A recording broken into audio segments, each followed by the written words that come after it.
Ernakulam Panangad police സ്റ്റേഷനിൽ നിന്നും രക്ഷപ്പെട്ട രാജസ്ഥാൻ സ്വദേശിക്കായി തെരച്ചിൽ 3 പേരിൽ 2 പേരെ പിടികൂടി. ഇന്നലെ രാത്രിയാണ് പോലീസ് സ്റ്റേഷനിൽ നിന്നും ഇയാൾ ജനൽ തകർത്തിയാൽ രക്ഷപ്പെട്ടത്. പോലീസ് പിടിച്ചെടുത്ത കണ്ടെയ്നറിൽ എന്തെന്നതിലും ദുരൂഹത തുടരുകയാണ്. തെരച്ചിൽ തത്സമയ ദൃശ്യങ്ങൾ പ്രേക്ഷകർ നേരത്തെ കൊണ്ട് ഇപ്പോഴും അതിൻ്റെ പ്രേക്ഷകർ കാണുകയാണ്. റാഫി കരീം വിവരങ്ങളും. റാഫിയും ഏതെങ്കിലും ഒരു പോസിറ്റീവ് റിസൾട്ട് പറയാനായോ? ഹാഷിമി, ഇപ്പോഴും പോസിറ്റീവായൊരു റിപ്പോർട്ട് ലഭിച്ചിട്ടില്ല. ഇപ്പോൾ ഈ ദൃശ്യങ്ങളിൽ കാണുന്ന നമുക്ക് ഈ ദൃശ്യങ്ങളിലേക്ക് കാണേണ്ടതുണ്ട്. കാരണം ഇതാണ് പോലീസ് സ്റ്റേഷൻ്റെ പുറകുവശം. ഈ ബസ് യാർഡിൽ ഉണ്ടായിരുന്ന തൊഴിലാളികളാണ് ഇയാളെ കണ്ട വിവരം പോലീസിനെ അറിയിക്കുന്നത്. തൊട്ടപ്പുറം ഉണ്ടായിരുന്ന നാട്ടുകാരിൽ ഒരാളാണ് ഇയാളെ കണ്ടത്. പരിചയമില്ലാത്ത ഒരാളെ അസാധാരണമായ ഒരു സാഹചര്യത്തിൽ കാണുന്നു. അത് ഉടനെ തന്നെ ഈ ബസ് തൊഴിലാളികളെ അറിയിക്കുന്നു. ഇവർ ഉടൻ തന്നെ പോലീസിലും വിവരം അറിയിക്കുന്നു. തുടർന്നായിരുന്നു പെട്ടെന്നുള്ളൊരു പരിശോധനയിലേക്ക് പോലീസ് കടന്നത്. എന്തായാലും ഇവിടെയുള്ള പ്രദേശവാസികൾ നൽകുന്ന വിവരത്തിൻ്റെ അടിസ്ഥാനത്തിൽ പറയുകയാണെങ്കിൽ ഇവിടെ നിന്ന് അധികം മുന്നോട്ട് പോകാൻ ഇവിടെ ഈ രക്ഷപ്പെട്ട ആൾക്ക് കഴിയില്ല എന്നുള്ളതാണ്. കാരണം ഈ പ്രദേശം വീടുകളുള്ള ഒരു ഭാഗത്തേക്ക് കടക്കണമെങ്കിൽ ഈ കാടുകളും മതിലുമെല്ലാം ചാടി വേണം പോകുന്നതിന്. എന്നാൽ അങ്ങോട്ട് കടക്കാൻ പാകത്തിൽ അത്ര എളുപ്പമല്ല. കാരണം അതൊരു റെസിഡൻഷ്യൽ കോളനിയാണ്. അതുകൊണ്ട് തന്നെ ഒരു പരിചയമില്ലാത്ത ആളുകളെല്ലാം ആ പരിസരത്ത് കണ്ടാൽ ഉടൻ തന്നെ പോലീസിൽ വിവരം അറിയിക്കും. ഒപ്പം തന്നെ ഈ ഹൈവേയിലേക്ക് ഇയാൾക്ക് കടക്കണമെങ്കിൽ ഈ പോലീസ് സ്റ്റേഷന് മുന്നിലൂടെയുള്ള റോഡ് മുറിച്ച് കടക്കണം. ഈ ഭാഗത്തെല്ലാം പോലീസ് നിരീക്ഷണം ശക്തമാക്കിയിട്ടുണ്ട്.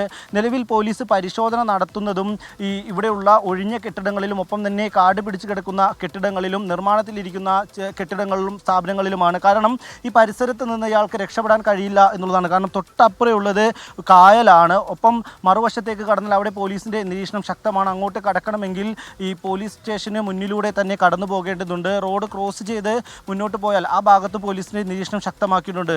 അപ്പോൾ നിലവിൽ ലഭിക്കുന്ന സൂചനകൾ അനുസരിച്ച് ഇവിടെ നിന്ന് രക്ഷപ്പെട്ട രാജസ്ഥാൻ സ്വദേശി ഈ കാട്ടിൽ ിരിക്കുന്നുണ്ട് എന്ന് തന്നെയാണ്. അതുകൊണ്ട് തന്നെ ഈ ഭാഗത്തുള്ള നിരീക്ഷണവും ഒപ്പം തന്നെ പരിശോധനയും ശക്തമാക്കുകയാണ് പോലീസ്. പനങ്ങാട് പോലീസ് സ്റ്റേഷനിൽ നിന്നാണ് ഇന്നലെ രാത്രിയിൽ ഈ 3 രാജസ്ഥാൻ സ്വദേശികൾ ഒഴിഞ്ഞ കെട്ടിടങ്ങളും വർക്ക്ഷോപ്പും യാർഡും ഒക്കെയുള്ള എവിടെ വേണമെങ്കിലും ഒളിച്ചിരിക്കാൻ കഴിയുന്ന ഒരു വലിയ പ്രദേശമാണ്. ആ പ്രദേശത്ത് മതിയായ പോലീസുകാരില്ലാതെ ഇങ്ങനെ തെരഞ്ഞുകൊണ്ടിരുന്ന അവർ രക്ഷപ്പെടില്ലേ? മതിയായ പോലീസ് സംവിധാനം ഇറങ്ങി ഒരു മാസീവ് സെർച്ച് നടത്തിയാലല്ലേ ഇവിടെങ്കിലും ഒളിച്ചിരിപ്പുണ്ടെങ്കിൽ കിട്ടുള്ളൂ റാഫി. ഇല്ലെന്നുണ്ടെങ്കിൽ രക്ഷപ്പെട്ടു പോകാനുള്ള അവസരമല്ലേ ഉണ്ടാവുക?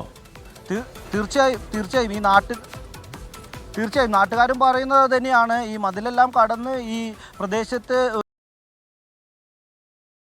തന്നെയാണ് ഈ നാട്ടുകാരും പറയുന്നത്.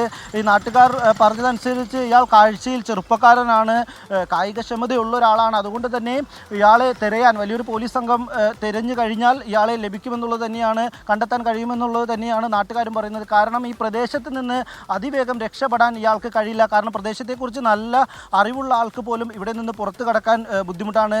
ഇവിടെ നിന്ന് ഈ പുറകുവശത്തോടു കൂടി നിർമ്മാണത്തിലിരിക്കുന്ന കെട്ടിടത്തിൻ്റെ പുറകുവശത്തോടു കൂടി ഇയാൾക്ക് പുറത്ത് കടക്കാൻ ഒരു റോഡുണ്ട്. അതുവഴി അയാൾ കടന്നാൽ പോലും ഈ മറുവശത്തെ കായലുള്ളത് കൊണ്ട് വീണ്ടും പനങ്ങാട് സിഗ്നലിലേക്ക് തന്നെ അയാൾ വരണം. ആ ഭാഗത്തെ പോലീസിൻ്റെ നിരീക്ഷണമുണ്ട്. നിലവിൽ പെട്രോളിംഗ് ഈ പ്രദേശത്തെ റോഡുകളിൽ ശക്തമാക്കിയിട്ടുണ്ട്.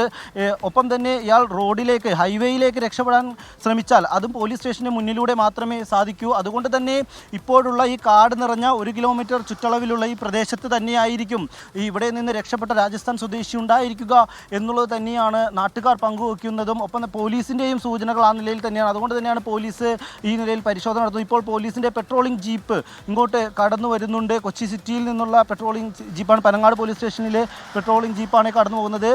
ഈ റോഡിലൂടെ ഇയാൾക്ക് ഹൈവേയിലേക്ക് കടക്കാൻ കഴിയും. അതുകൊണ്ട് തന്നെയാണ് പോലീസ് ഈ 2 വശത്തു നിന്നുമായി പരിശോധനകൾ നടത്തുന്നത്. എന്തായാലും